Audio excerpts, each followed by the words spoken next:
டாக்ஸ்ல திரைப்பட விமர்சனம் தான் பார்க்க போறோம். சேகர் கமலா டைரக்ஷன்ல தனுஷ், ராஷ்மிகா மந்தனா, நாகார்ஜுனாவோட நடிப்புல டிஎஸ்பியோட மியூசிக்ல இன்னைக்கு படம் வெளியாயிருக்கு. படம் எப்படி இருக்குன்னு கேட்டீங்கன்னா, படம் என்ன பொறுத்த வரைக்கும் 3 மணி நேரம் பெரிய படமாவே இருந்தாலும் தனுஷ் அப்படின்ற ஒரு நடிப்பு அரக்கனுக்காக இந்த படத்தை பார்க்கலாம். மனுஷன் உண்மையாவே பிச்சைக்காரனாவே வாழ்ந்திருக்காரு.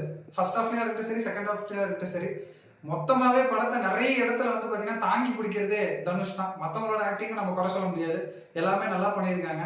படம் ஒரு இடத்துலயுமே வந்து பாத்தீங்கன்னா அடுத்தடுத்த ஸ்டேஜ் நோக்கி போய்கிட்டே தான் இருக்கு. எந்த இடத்துலயும் போர் அடிக்கல. இந்த படம் கண்டிப்பா உங்களை டிசப்பாயிண்ட் பண்ணாது. தனுஷ் அப்படின்ற ஒரு நடிப்பு அரக்கனுக்காக நீங்க போய் பார்க்கலாம். மியூசிக்கை பொறுத்த வரைக்கும் டிஎஸ்பி என்ன படத்துக்கு தேவையோ அது கொடுத்துருக்காரு. நான் படத்தோட கதையை சொல்ல விரும்பல, ஆனா ஃபர்ஸ்ட் ஹாஃபோட ப்ரீ இன்டர்வல்லையும் கிளைமேக்ஸ்லயும் கண்டிப்பா நீங்க அழுவீங்க. அதே மாதிரி ஸ்டார்டிங்ல கொஞ்சம் லேக் ஆகிற மாதிரி இருந்தாலும் அந்தந்த இடத்துல அங்கங்க தனுஷ் வந்து அவரோட இயல்பான அந்த நகைச்சுவையை பண்ணியிருக்காரு. தனுஷ்காக போங்க, கண்டிப்பா டிசப்பாயிண்ட் ஆகாது. என்னோட தனுஷ் படத்துல ஹைலி ரெக்கமெண்டட் குபேரா படம் ஜெயிச்சிருக்கு, நின்னு ஜெயிச்சிருக்கு. தேங்க்யூ.